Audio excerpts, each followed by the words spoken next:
Sanibonani guys and welcome back to my YouTube channel. It is your girl Ulungi aka Uluzipho Bafethu. Thank you so much for tuning in. Mawukuthi uyaqala ukufika ku-channel yethu, welcome.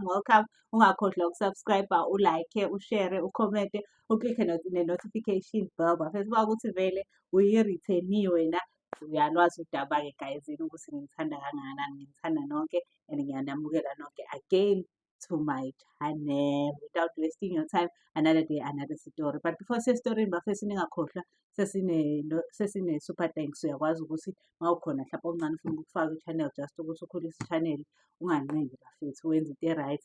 And also ngicela ningawaskiphi ama-videos kakhulu nje ama-video ngicela ningawaskiphi guys ukuze sizokwazi ukuthi i-channel yethu ikhule ngendlela e-right. Ngiyabonga kakhulu bafethu. Isitori sanamhlanje is a bit different from ama-stories engihlezi ngiwenza.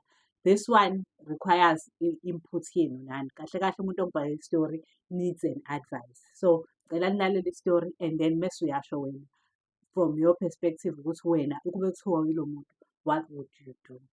So without wasting your time, once again, another day, another story.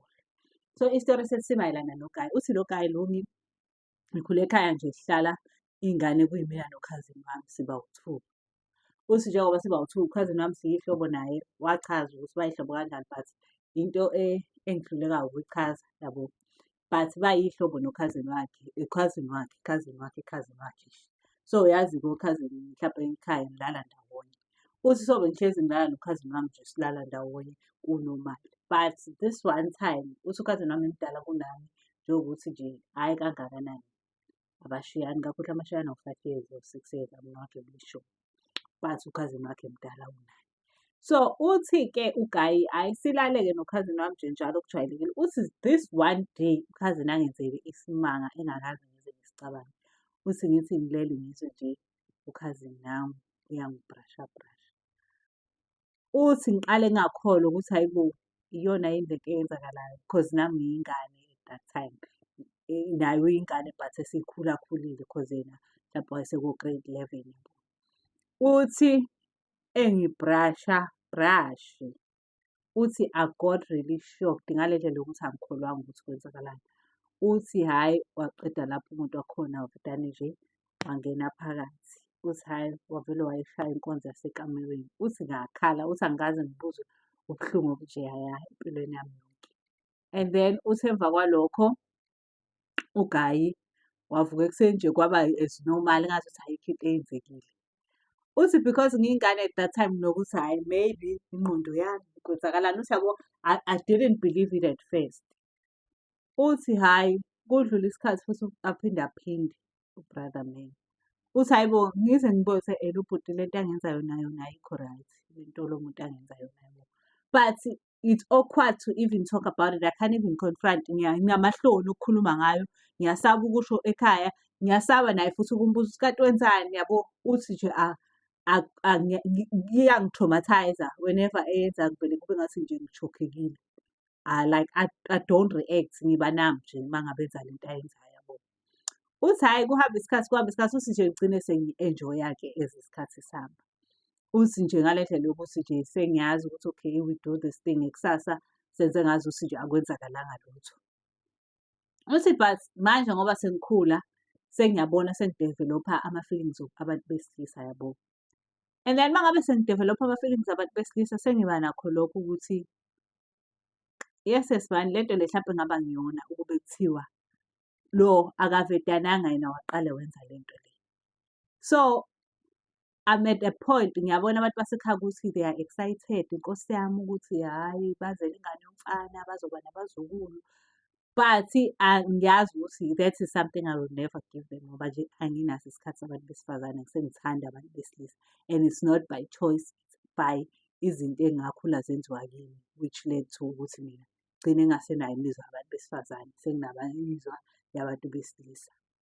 So uthi manje ngistakile. Angazi noma ngisho yini ekhaya ukuthi ngaba nenkinga ekanje and le nkinga isilidele ekuthenini kube kanje. Because ekhaya phela ukhazini wami bayamazi and bayamthanda.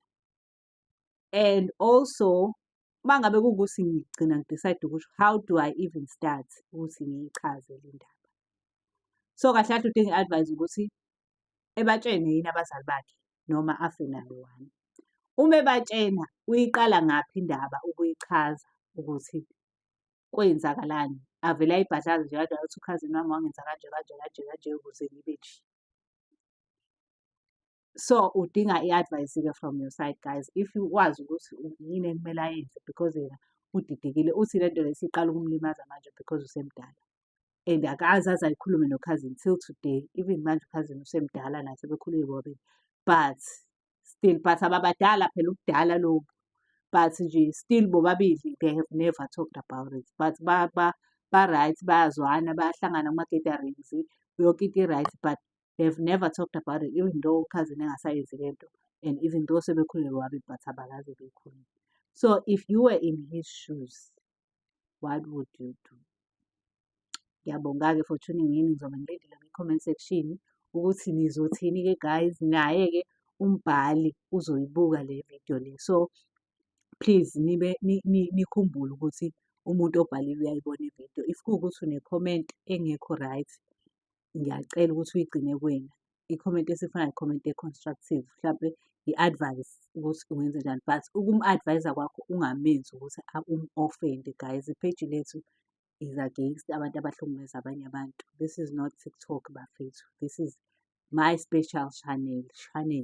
So please ngicela ukuthi ni-respect-e noma niphendule yes ungasho yonke into, but don't say something that will offend lo muntu obhalile. Thank you so much for watching. Ngiyanithanda kakhulu. Siyenze esinye story nje maduzane. Love you. Mwah.